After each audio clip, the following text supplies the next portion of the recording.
Assalamualaikum warahmatullahi wabarakatuh. Perkenalkan, nama saya Muhammad Dandi Nur Rahman dengan NIM 22124000134.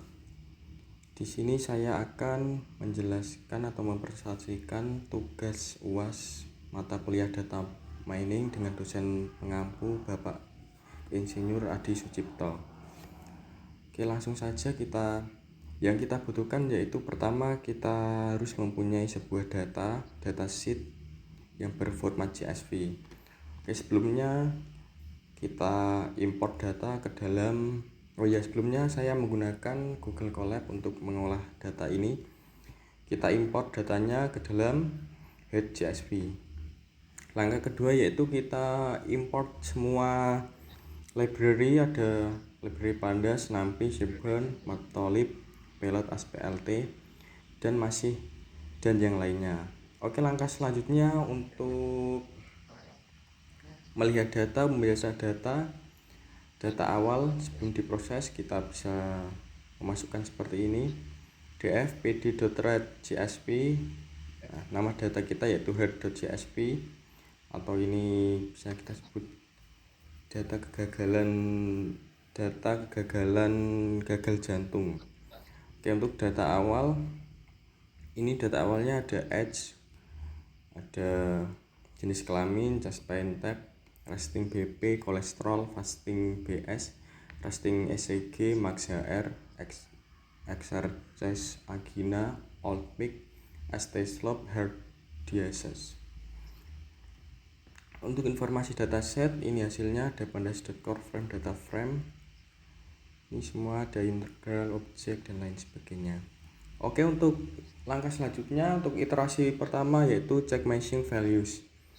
Kita dengan memasukkan print df is null, kurung buka kurung tutup, .sum, kurung buka kurung tutup, dan kita run. Ini hasilnya iterasi 1 check matching values. Ternyata tidak ada matching values di sini, masih 0 semua, berarti tandanya tidak ada matching values. Yang kedua, iterasi kedua yaitu format data dan ubah tipe. Oke, tipe sebelumnya yang asalnya kategorikal kita rubah menjadi, kita rubah data sebelumnya. Nah, ini categorical cost, ada sec, chest pain tab, restage, exercise angina, dan ST slope. Oke, iterasi 2 format data dan ubah tipe data sebelumnya seperti ini. Tipe data sesudah ini sudah ada kategorinya. Oke, selanjutnya yaitu iterasi 3 cek duplikasi, apakah ada data yang lebih dari satu atau tidak. Ini seperti ini prosesnya, kemudian run, hasilnya seperti ini. Cek duplikat, jumlah duplikat sama dengan 0. Jadi di data head.csv ini tidak ada data yang lebih dari satu atau duplikat. Oke, selanjutnya iterasi 4 yaitu encoding kolom kategorikal. Nah, ini seperti ini: df underscore encoded sama dengan df.copy, le label encoder, vol call in categorical call, df underscore encoded call sama dengan le.fit underscore transfer, df call. Oke, hasilnya seperti ini. Ini berarti sudah encoding ya datanya. Oke, untuk iterasi 5 yaitu normalisasi data. 6 sekolah, ini ada X, ada resting BP, kolesterol, max, dan old peak. Oke, datanya seperti ini. Ini untuk jenis kelamin, tipe, dan fasting, datanya masih seperti ini.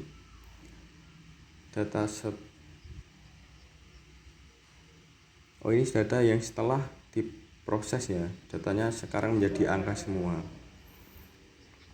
Untuk selanjutnya yaitu visualisasi data. Yang pertama kita visualisasi distribusi target. Seperti ini perintahnya, kemudian hasilnya seperti ini, visualisasi distribusi target. Ini berbentuk diagram. Oke, selanjutnya yaitu headmap korelasi fitur. Untuk headmap korelasi fitur kita bisa masukkan plt.figure fix size sama dengan 10,8 sns.headmap df encoded or not true fmt 2f cmap program plt.title headmap korelasi fitur plt.show sama dengan seperti ini. Nah, ini datanya seperti ini hasilnya. Oke, selanjutnya yaitu kita split data ya.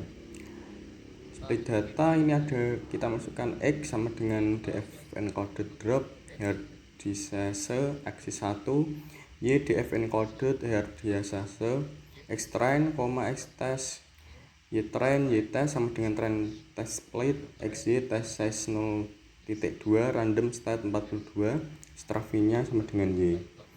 Untuk model random forest classifier and estimator 100 random state 42 model fit X-train dan XY. Untuk ini hasilnya yaitu random forest classifier random state sama dengan 42. Oke, langkah selanjutnya yaitu kita confusion metric dan classification report. Untuk confusion metric hasilnya seperti ini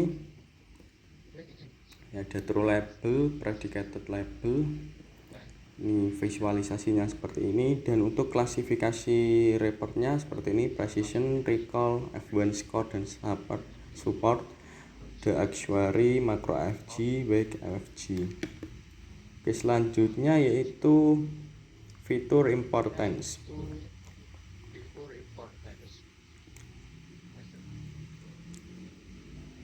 Oke, ini visualisasinya seperti ini, masih seperti diagram batang. Di sini ada fitur importance atau random forest, ada ST slope, kolesterol, max HR, all peak, display dan lain sebagainya. Dan ini menunjukkan banyaknya data masing-masing objek ini. Oke, untuk selanjutnya yaitu visualisasi PCA 2D dari dataset.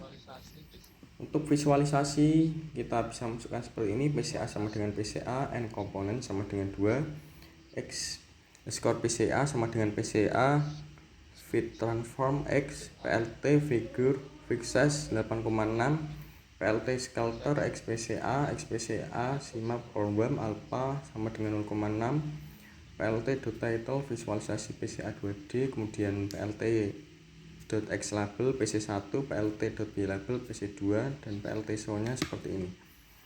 Ini gambarnya, ini PC2, visualisasi PCA 2D dari dataset seperti ini hasilnya.